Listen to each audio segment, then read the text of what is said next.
Let me finish up with what I started with when I first started this posting this morning before I got sidetracked. I was watching the news, and they asked me a lot of times what it's like living in the United States. And one thing here about with President Duterte, he has a certain idea of how to best handle crime. Like, for instance, his new train of thought, I guess would be the best way to say it, is in order to fix corruption would be to get rid of all the narcotic officers.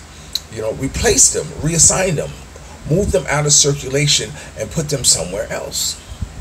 Now, I thought that's an ingenious move.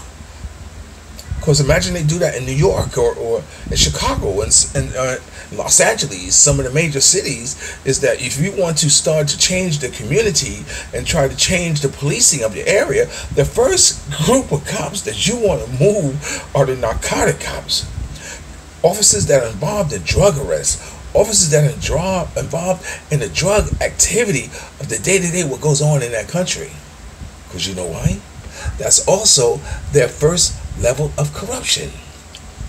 You see, that's where they begin or are influenced or enticed or exposed to corruption. So I said, wow, that's a brilliant idea, President Duterte, brilliant. So anyway, that was something that I thought that when I read in the paper about he was going to do, I said, that's nice. New York should take a page from that.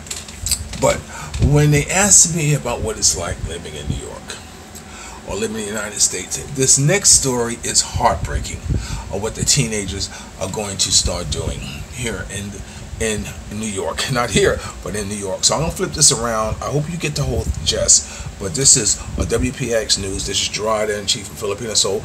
Don't forget to hit that damn subscribe button. I forgot it on 2 videos. But do that and hit the notification bell. Now I know why Ellen has such a hard time remembering. Because sometimes you just go on with what you're doing and you just don't do it. That just gets to show you that I'm not an official blogger yet. How about that? Okay, so let me turn this around.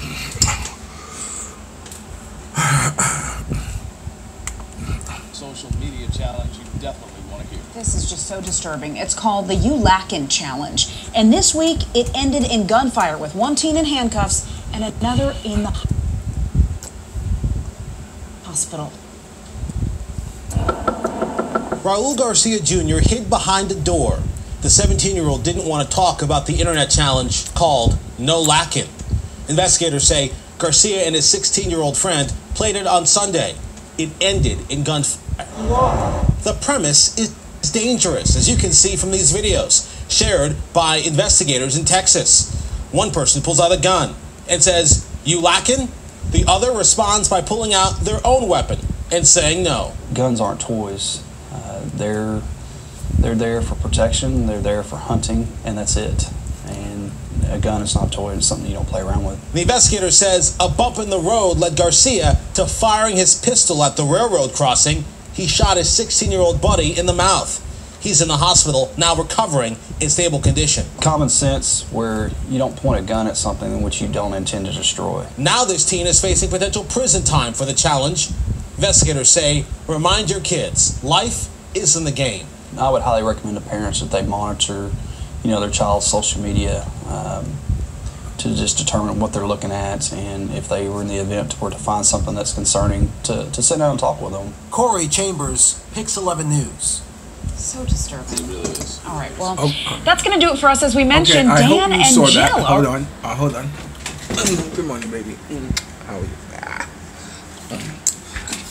I hope you saw that. I hope you got a look at that and how disturbing it is that now teenagers are carrying guns and they walk up to another one and say, "Are you lacking?"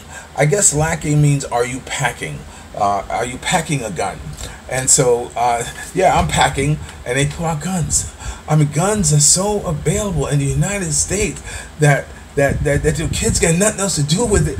They just walk around and pull a gun on each other and say, "Are you packing or are you lacking?" It's called lacking, but they don't say, "Are you lacking?" And say, "Yes, I'm lacking." Okay. And what happened is that one kid, he hit a bump in the road and shot his other friend in the mouth. with a gun. I mean, my God. And you wonder why, why I'm here in the Philippines. You wonder why, I'm here, because I don't want to be involved in that culture. It's funny because whenever you hear about drug arrests here in the Philippines, oh yeah, we arrested, they knocked down this safe house and they found all these drugs, and they found 138 that had 4 bullets.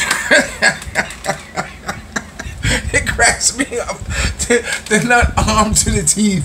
Every once in a while you might find more than 2 guns in a place, but most of the time it's 1 gun and like so many amount of bullets. And like, yeah, big drug kingpins, But that's the irony.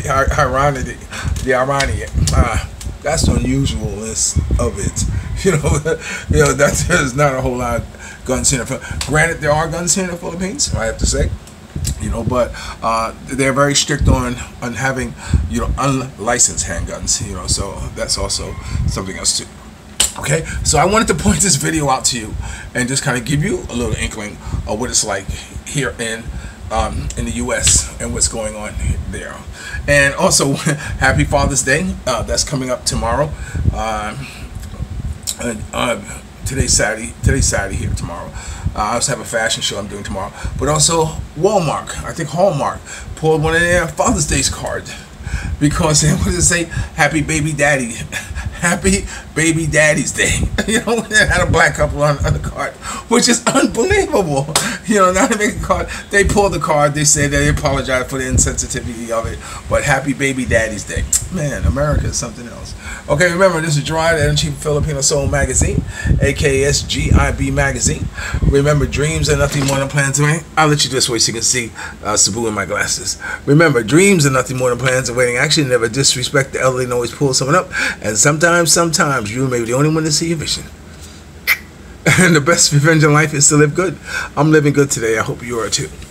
And remember, if you haven't got a dream, a goal, an idea, a train of thought, don't worry about it. Do what I do. Get as much as you can, as fast as you can, and go home. And if you're lucky enough to have a woman like Ali Whitson, former lead singer of The Temptations, once sung, treat her like a lady. Ladies, if you're lucky enough to have a good man, why not? Like me. Make me feel like a king. I deserve it. I'll always love you more. And don't forget to hit the subscribe button. Is that right, Brother Kingsley, across the pond? And don't forget to hit the notification bell. I'll talk to you later. I always love you more, baby. Peace.